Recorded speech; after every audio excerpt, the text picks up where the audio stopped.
Hey everyone, thank you for joining me as we are on the last DC-Cember video of the year, as we're to conclude our last list on the top 10 villains of Justice League. We'll start with our number 2, Project Cadmus. We're the good guys, protecting our country from a very real threat. You. This is an interesting one to place on the list because it has so many different ways it could go. Because in technicality, Task Force X should be part of this in a way, but at the same time, like, Cadmus could describe, okay, Amanda Waller and the other heads sitting at a table. It could describe the entire, like, Black Ops government, behind the scenes, everything, all that stuff going on. I think for me, putting it on the list, I had it at number 1 because of Amanda Waller and that level of character. I agree. That's me too. Yeah, because just going head to head with Batman in her bathroom. I've got Batman in my bathroom. Just, that philosophical conversation that they have and getting inside each other's heads all the time and everything is that obviously, I mean, anyone that's watched the show, you don't have to explain why the Cadmus arc is the best part of any of these shows. So yeah, it's the culmination of the entire DCAU. Yeah, we've got stuff going all the way back to BTAS. With Project Cadmus, they're pretty much like a major villain group for like over the entire DCAU, with having like Dr. Milo, Hugo Strange for the brief time we saw him in. Yeah. Kirk Langstrom's notes. We even know Blockbuster was caused by Cadmus because right, of the Harley Quinn and Batman sequel comic. Did you say Volcano already? It was kind of retrofitted to become Royal Flush Gang. Yeah, they're everywhere. I just love that the heads of Cadmus are all just like regular people. Like, I mean, they're General Eiling, higher. Waller, they're higher. Yeah, they're higher Hugo up, like Strange. military people or government people or whatever. But they're except for Tala. Yeah, I mean, you don't ever get a sense of that in that season, that she's more than just some lady. Like, you don't, like, she walks into a room wearing a weird gown one time, but that's about it. Like, you don't ever see her do. I guess she does do Felix Faust mirror magic or whatever, but she doesn't have a Legion of Doom level magician stuff going on. But either way, what I was getting at was like the fact that versus all of these Greek god stand-ins that the Justice League are, and they're just regular people being like, we don't like you, we don't think you're doing the right thing for the right reasons, you might think you are, but have you actually thought of it this way? And then the question goes, oh, I have thought of it that way now, and now I'm mad and I'm going crazy. It tumbles a whole, that entire season and the few episodes before it, and then everything going back all the way. It's definitely the most like dramatic, well done storytelling of the whole thing. Yeah, I would say for Project Cadmus got initiated, like maybe probably by the time Volcano was a kid, but I say things really got underway when Superman came along, especially post Legacy. They started realizing that if they wanted to, these guys could just crush everybody. So we should probably be prepared for that. Yeah. Which gets back to General Hardcastle's role. And then with even Professor Hamilton, who I used to like him back in STS, but then when they brought him back in JLU, I mean, I'm kind of glad they went with a different design, because I think he was like gray hair in STS, but then for JLU, he's like dirty blonde. I would say I didn't really give a crap either way about him in Superman. He was just kind of there. And then in this, I'm glad that they bring him back as like hey, one time Superman looked at me wrong, and now I don't like him anymore forever. Like, that's the whole thing with Cadmus, is like nothing that they say is ever like, hey, that's not right. Like, you get to sit there and go, they have a point. You guys have a big laser, and you could all kill everyone by looking at them. So it would be neat if you had a little more, if we had a little more control of you. Like, thinking of it that way in the real world would be pretty terrifying. So yeah. Although what's ironic is how, like, for Cadmus, that they're trying to create, like, defense measures should the League go rogue. Nearly all of their defense measures sidetrack. It's like, for Doomsday, he pretty much wanted to just destroy everything, not just Superman, even though that's what he was programmed to do. So they try to send him up into space, but that didn't work. Yeah, Doomsday, Galatea, Royal Flush Gang, Ultiman, most of their ideas are like, just make other super people that can punch them back. And then those guys go, like, decide that they don't actually want to listen to them at all, or, just do their own thing and cause chaos that they've created. And they bring back the Ultimate and just made them just mindless drones pretty much. Yeah, they don't have, that's the evil side of them, is they don't ever see what they're doing with those, like, oh, we couldn't have clone superheroes that would listen to us, so we're gonna just make them blank slates, and they don't see that as like a evil bad guy thing until finally it takes Brainiac bursting out of Lex Luthor for Amanda Waller to go, oh, this is worse. This is much worse. We need the Justice League. Maybe we're the bad guys. Yeah. Our enemy's never as evil as we imagine. And maybe we're never quite as good. Plus, even after the Cadmus arc with General Eiling, he just, decides to steal a very weird super serum form to become, I guess, a pig Hulk creature.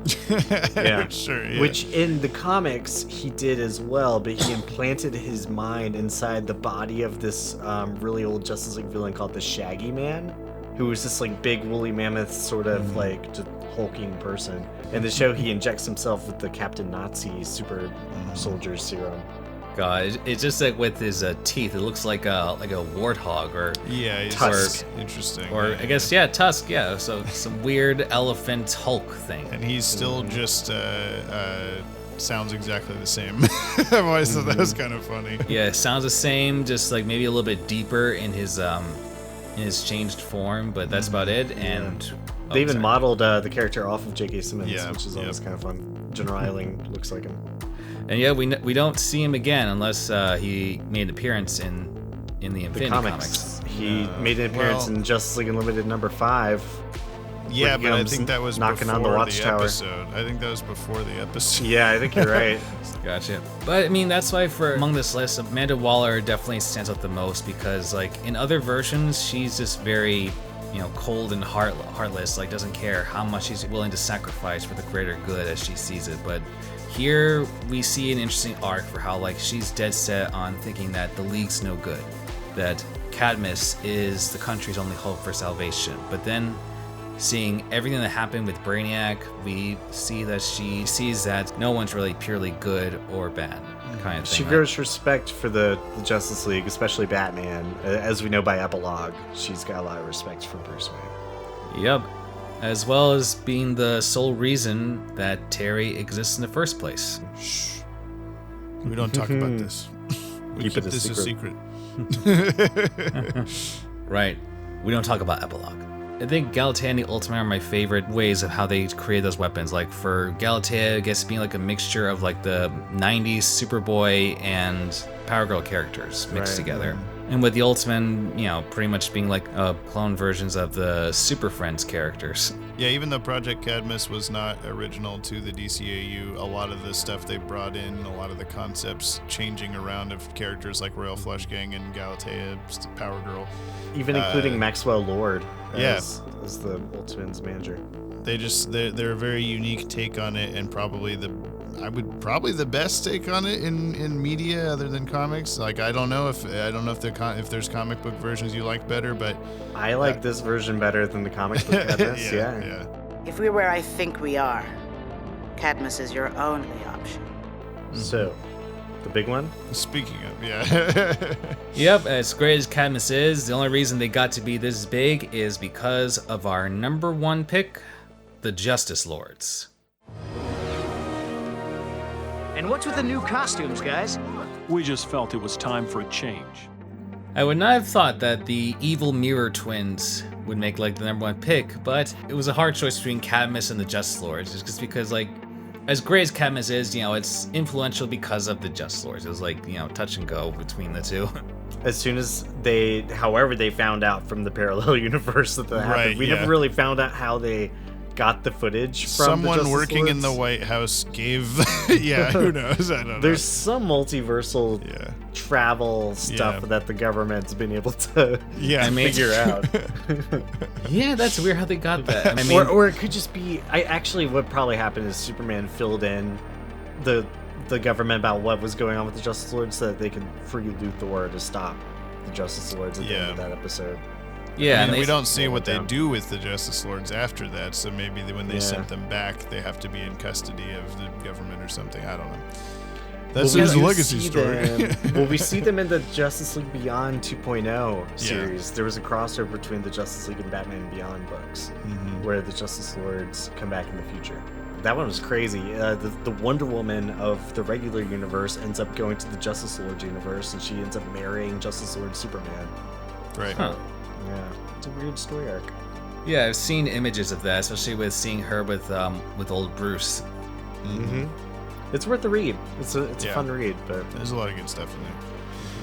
My introduction, watching the Justice Lords episode the first time, there was that Toon Zone Justice League Watchtower website where they had a section on like villains that could appear, that would make sense to appear. Syndicate? Yeah, the Crime Syndicate was in there, and even though we do get to see them eventually in the Crisis on Two Earths, which is like tangentially DCAU sort of, I remember thinking as a kid, like, okay, I'm really excited if they do Crime Syndicate. I don't know anything about them other than what this one webpage has told me, but they look like evil Justice League, whatever. And then the episode happened, and I was initially disappointed to memory that they were just literal evil flips of each character instead of being like their own character. But I think on like hindsight, it's much more interesting to do it that way because you can get the like, what if this character actually stepped right instead of left on this path or whatever, and went this direction instead, and especially seeing how kind of jackassy Superman gets during the Cadmus arc, you can totally see how he would maybe become that guy, the Justice Lord Superman, if given the chance to.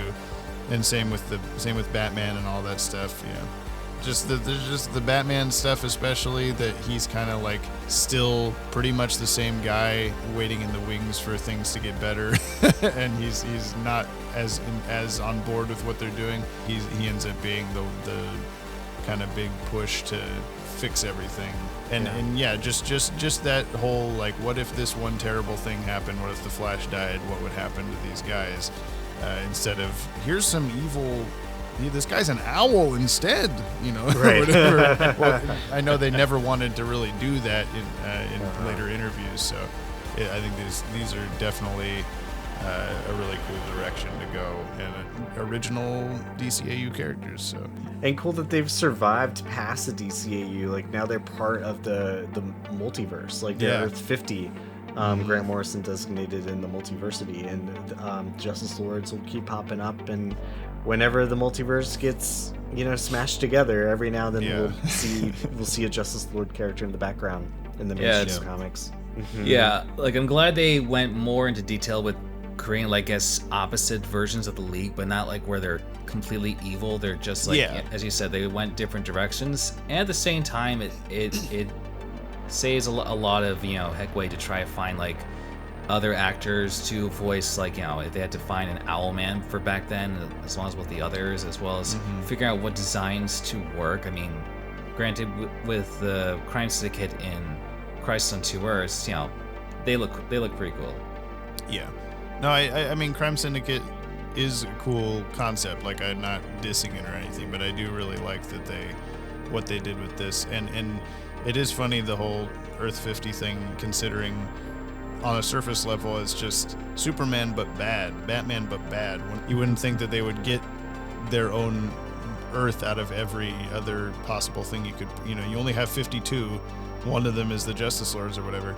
But just the fact that they,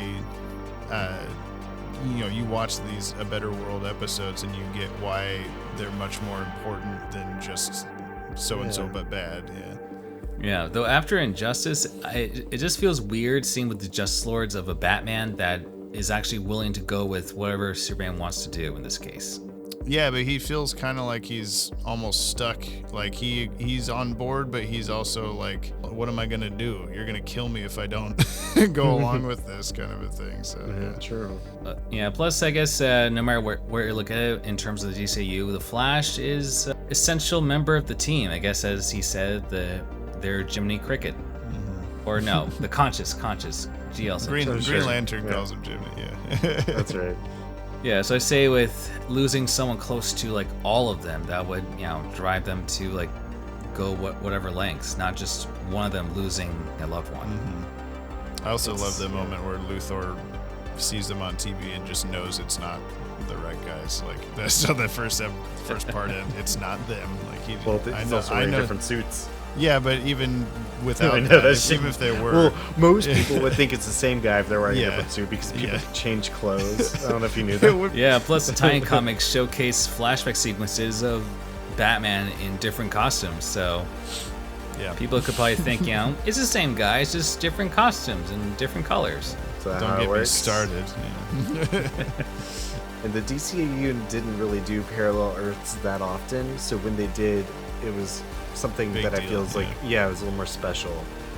Besides Justice Lords, we had Justice Guild, we had the Brave New Metropolis, and then the ones we got in the Justice League Infinity book. Otherwise, it was pretty limited.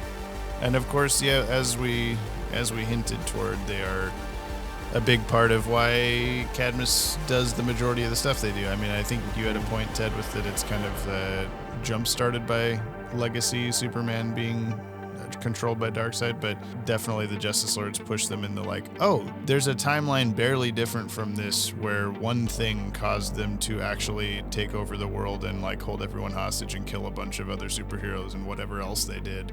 And presumably, do a bunch of worse other stuff. And so they're like, okay, we actually need to act on this now. And we got to see by like Unlimited times, the Justice League kind of started to reflect the Justice Lords in more obvious ways, where they had a big workforce of regular guys up on the Watchtower, monitoring everything. Big gun. Yeah, and a big gun pointing at the world. So they did get progressively more, closer. But yeah, Justice Lords, it's great how they were original characters for the DCAU, and they got to, be impactful for the second to last arc for Justice League Unlimited, and even be in the comics. And we got to see them again, sort of, just robot clones, I guess. I think it's a matter of time until one day there's going to be a Justice Lords comic book set in that universe. They'll be so grateful they'll roll right over for us. 4 villains out of these lists: Joker, Darkseid, Inc., and the Justice Lords. So who's the top out of those? Yeah, that's a tough call. I mean, the obvious choice would be Darkseid, but I have to go Joker myself. Joker's more personal. Yeah, there's a lot. Darkseid has his personal connections, but it's never felt as emotional or whatever to me, so. Yeah, I gotta say for me too, Joker is definitely, I say, the biggest villain for the DCAU, just because he's just done so much, and it's one thing with Darkseid just to have complete dominance and how ruthless he can be, but with Joker, with all the various schemes where it comes to with simply robbing a bank or blowing up a mayor's house or even just urban tagging on a grand scale, it's just there's no telling what he can do. So yeah, I think overall Joker would definitely be the number one. Then I say Darkseid would definitely be a close second. Yeah, Joker, Darkseid, Lords, Inc. Yeah, there you go. Well, I guess that concludes our DC-Cember. I guess so, yeah. Thanks for having us on here, Brian. I'm glad we got to do this in over 4 weeks or whatever you're doing with this. Yeah, and it's a good way to cap off the 30 years of Batman the Animated Series, and I guess to that extent, 30 years of the DCAU. Let's go for 30 more. And thanks to all you viewers for tuning in. So if you want to see more content from the Watchtower Database, take a look at the link below. Otherwise, Happy New Year.